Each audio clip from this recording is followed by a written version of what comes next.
Yes, well, 15 minutes ago I was looking in an empty room and I was assured that travel people know how to keep an itinerary, so I'm glad to see you all here. We have an encyclopedia of Indigenous heritage, and I always get filled with emotion when I talk about the opportunities that we have with Indigenous tourism. But how does the world want to see it? How do we experience it? How do we make it authentic? I know that's an overused word, but we really need to think about and consider the genuineness of those experiences. Rachael Hodges has been at Mossman Gorge and worked her way up over 20 years in that business there, and I think she has a lot to offer us. So, you know, give us your time and I'm sure that we'll get through a lot of interesting subjects and the way forward for our Indigenous heritage and how we share it.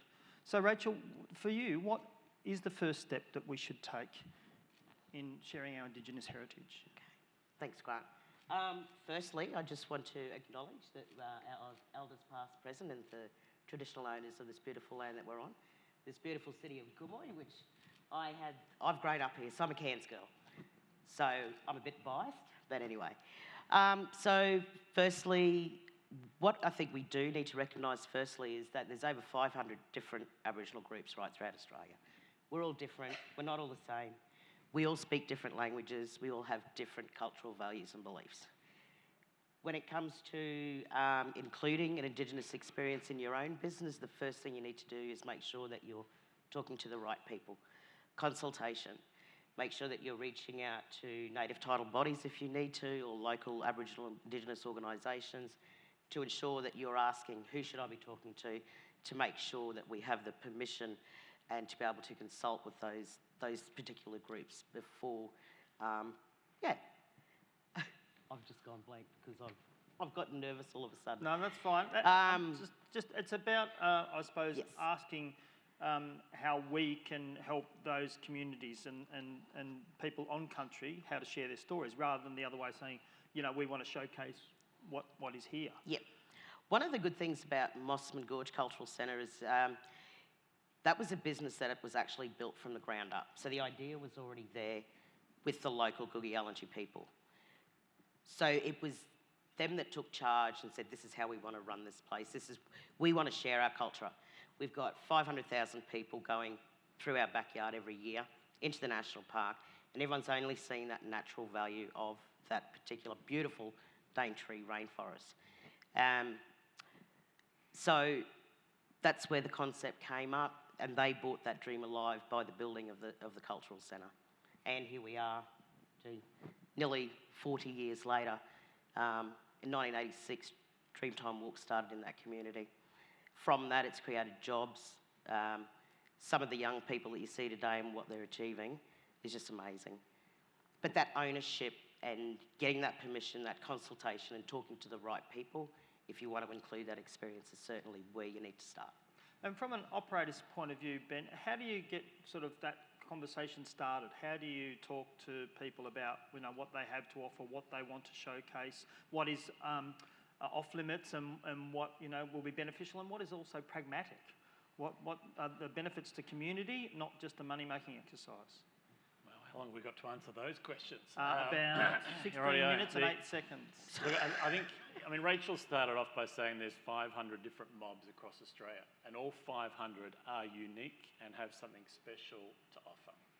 And so really, it's a matter of, it takes time. I think if you're going to engage with the mob communities around Australia, you need to take the time. And I think early on I learned that the only way you're going to actually build respect and sort of mutual achieve what you collectively want is to actually spend time with them. So you need to go and sit in the sand, sit in the dirt, get to understand them, listen, and listen to what they've got to say, because they've got a lot to say and a lot to educate us on. And then through that time, an understanding of where they're coming from, an understanding of what you want to achieve, collectively getting to that point where you can create essentially product or experiences that will benefit them and they're comfortable delivering, as well as achieve what we want as a business, which is unique experiences, being able to take people to enjoy and understand. Not the old, you know, kitsch, throw a boomerang and play a didgeridoo, but in actual fact learn more and get deeper around their heritage and their culture. And I think it just takes time. And John, that experience, I think, is quite in demand overseas. People want to see our cultural heritage. How do you sort of talk to Indigenous cultures and communities about, how they share it with international audiences? I mean, there might be some awareness in Australia, not as much as there should be, but how do you talk to international audiences about sharing our experience with them? Well, I think it's really interesting because when I was at Tourism Australia, and you go to these big travel markets like ITB and World Travel Mart, etc., the one thing you're always looking for is something that was different about your destination, because believe it or not, there are a lot of countries out there that have got pristine coastlines, they've got big coral reefs, they've got a lot of cultural history. And the one thing I always remember was at ITB in 2015 was taking 12 Indigenous tourism operators with us. And we got amazing cut through in being able to tell the story about Australia and what is really now moving as a major driver of travel. Earlier on it was around food and wine. Now it's really moved into cultural tourism. So there's markets out there that really want to get under the hood of the countries they're in. They just don't want to, take a photo and send a postcard. They want to understand the cultural history and the dynamic of the country they're in. So, it's really about providing that platform, being able to talk to those markets about that authentic cultural offering that you have. And that's where I've certainly seen in my time where the major cut through comes from. And there has been some question overseas about the dilution of cultural performances and so on to please tourists. Ben, how do you sort of look towards creating a genuine experience that people are going to enjoy and also rewards the community for keeping their cultural heritage going? Yeah, look, I think a lot of those previous experiences have disappeared over time. I think the market generally understands now what is a real, authentic experience versus a fabricated one. But I think once again it comes back to just taking the time. You need to understand what they can offer, what they're comfortable in offering. And generally you need to start small because for a lot of operators they're not comfortable necessarily being able to commit to a set date, a set time, a set volume of people. So you need to start small and build up those authentic experiences where they feel comfortable. And as you take them on the journey, more people get involved and you can then scale up. But it's really sort of working with them to understand what are they comfortable, what do they want to share, what stories do they want to tell, and therefore what can you create that then people can enjoy. And starting small, Rachel, I mean, education campaign from the federal government, $1.4 million, which is a drop in the ocean really when it comes to tourism, to educate young people, First Nations, seniors, etc. Do you think there should be specific funding for Indigenous tourism? Absolutely. The value that having Indigenous staff in your business and what they can bring in that cultural space is certainly a significant asset to any business.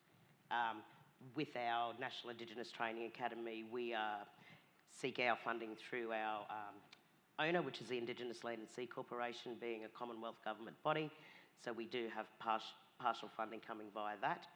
And through that, we're able to not only have a training academy at Mossman Gorge, but we also have a training academy located out at Ayers Rock Resort. So we put through over 20 trainees through a year through 2 different intakes. So absolutely. And I think the key is we need to find out where that money is. There needs to be education and where are the pathways where we can actually access that money so that we can start to educate more in that cultural tourism environment. And it's quite important to have it on country too, so you're not away from family, Yes. and away from your culture. It's no point going to a classroom in Darwin or in Brisbane or whatever. No. At Mossman Gorge, we only train, our tour guides are all Guugi Yalnji people. They don't come from other areas. We do, although, outsource, like Backcountry Bliss is a perfect example, where we do have tour guides going through Jason's 1-year program with him, and they're for the trainees that come from outer areas. So yeah, definitely. And the kids come out with obviously a certificate and make sure that's a recognisable format. Qualified certifications. Originally we were with William Angliss Institute. We're now with Far North Trading and Consultancy as our RTO. And Cert 3s in tourism and hospitalities in either guiding, F&B, housekeeping, retail. John? I think it's interesting. I think absolutely agree with what Rachel was saying, that there is a big role for government in this, but I think there's also a big role for industry, and I think I think the industry now needs to start, if it wants to take advantage of this trend and boom of cultural tourism, it's incumbent upon us, particularly the private sector operators, to actually invest in training up Indigenous staff across your business. And we do that with a partnership with a non-for-profit training organisation called Shoreline, which was started by a Macquarie banker down in Sydney with Matt Hayden, the former test opener, and we train 15 guides or Indigenous kids in year 11 and 12 every year through our business, and they end up in accounts. They end up, we've got one riding a coxswain on one of our vessels, and then some of them go off and work for others in the industry. And I think that's where it's got to be a joint partnership between industry and also government, not just on government, because you won't get that. I don't think you'll get the full benefit of that pipeline of talent that's out there. And Ben, this is one without notice, sorry about that. Under the AAT Kings umbrella, have you got a percentage? I mean, do you look to engage and employ Indigenous people as a sort of percentage? Have you got a level that you want to get to? Look, I say I'd love to have 100% of my workforce. You've got to be realistic, though. So we're all on a journey, okay? I'd say that, our percentage is probably quite low. It's certainly not where I want it to be. But, I think we do work with communities all across Australia. Like Rachael and John, we heavily involved in the Tiwi community, where we employ over 30 people there that deliver as guides and dancers. We work with the Amnu people and Sami Uluru. So indirectly, we're working with people and providing jobs.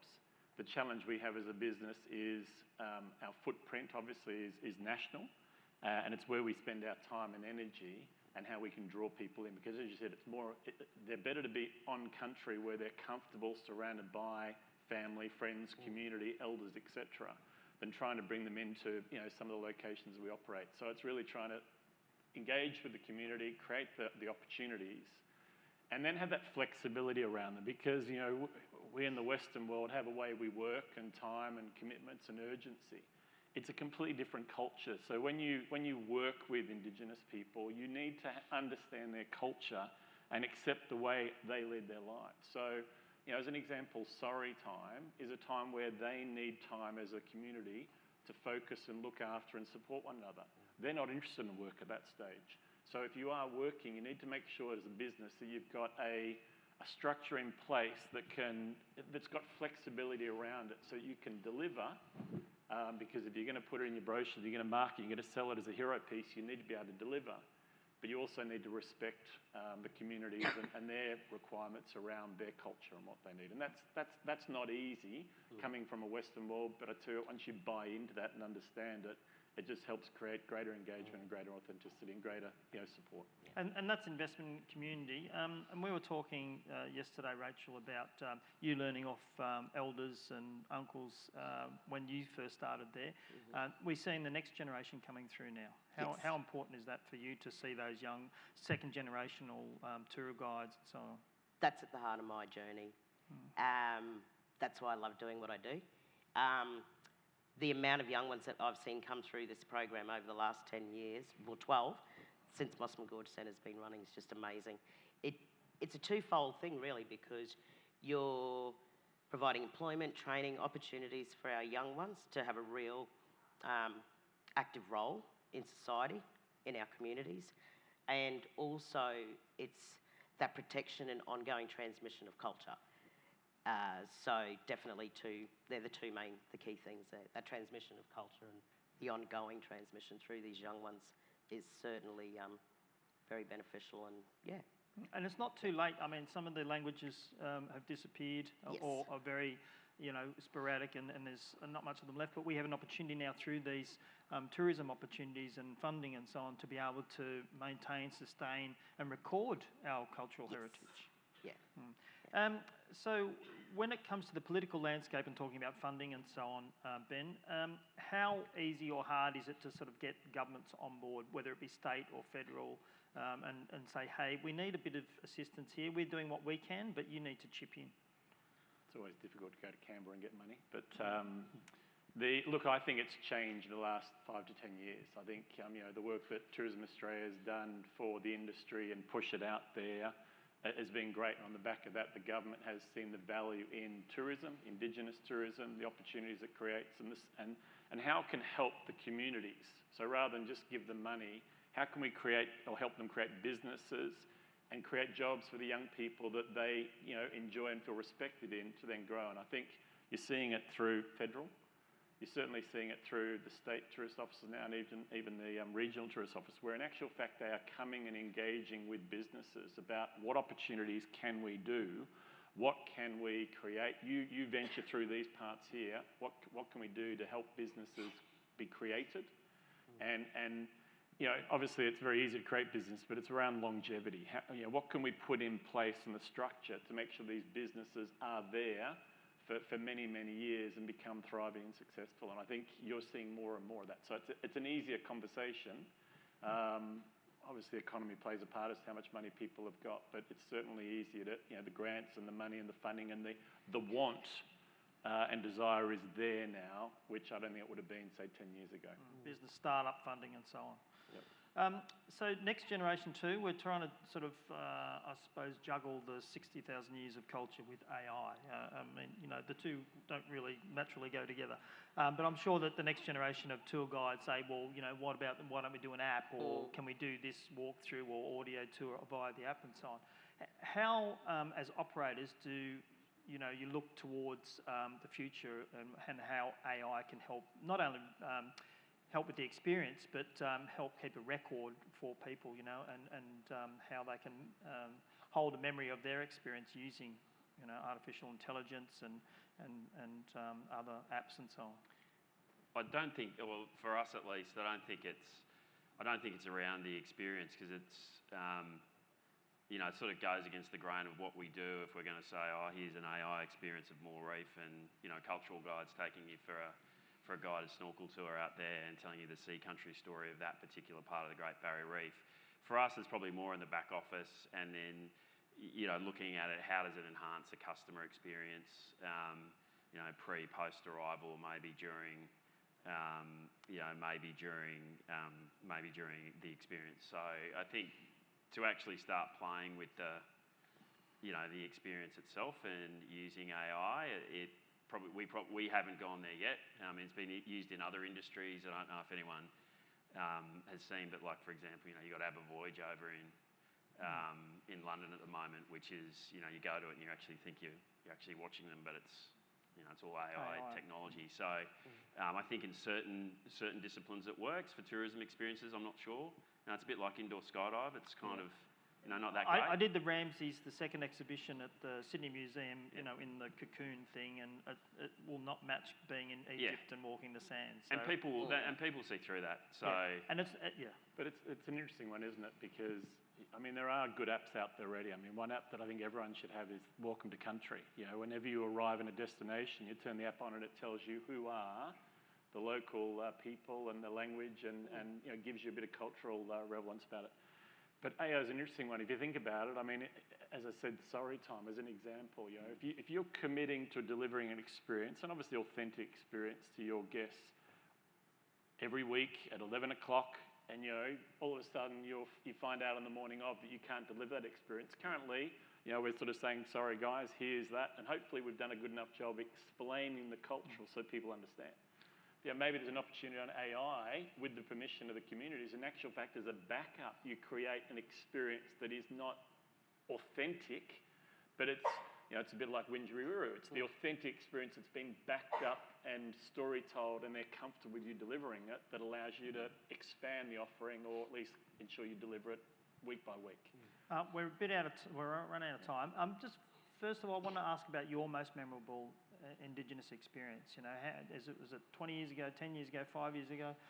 What do you remember about your Indigenous experiences? Yeah, look, I think it's probably a collection of things. I think when you go on country and you've got an Indigenous guide or ranger, and it doesn't matter, I'm talking all over Australia, it doesn't matter if it's Mossman Gorge or a botanical gardens city or the arid landscape of the outback. And when that guide takes you and you look across and you can't see anything to live on. Okay, Gina yesterday from her time in Tasmania probably would, but most of us look across and think, how do they live off this land?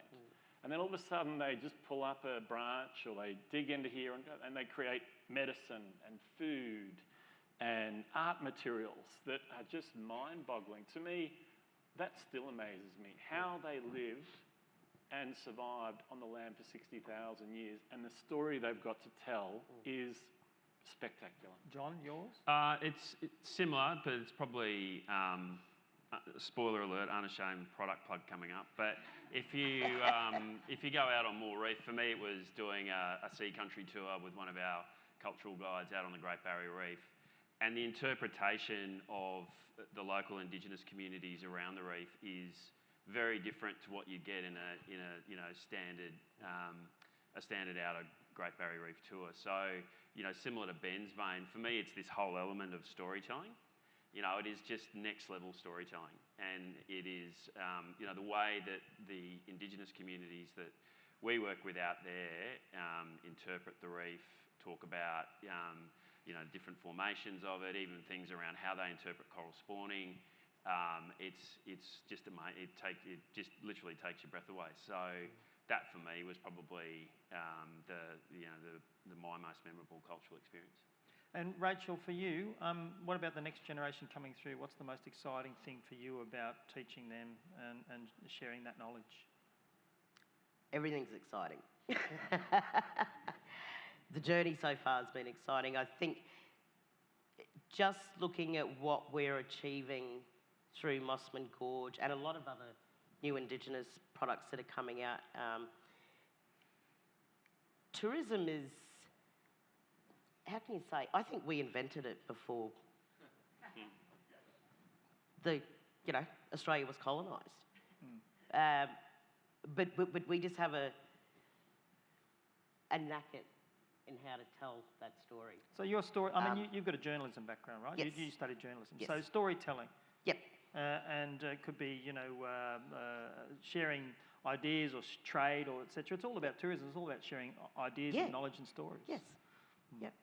And through that oral transmission of culture over, we're talking 60,000 years, we're still doing it now. We're still experts at it, and we'll still continue to be experts because it's just naturally, instinctively in us to pass that knowledge and information on to our young ones. And we have always wanted to share that knowledge, and that was one of the things that I remember that really sparked and lit my fire at Mossman Gorge is that old Roy Gibson Mudger used to say, we just want to sit down with everyone and just tell them our stories and yarn. That's all we want to do. Well, thanks for yarning with us, Rachel. Thank you. And thanks very much, gentlemen. I think it was an excellent panel. Thank you.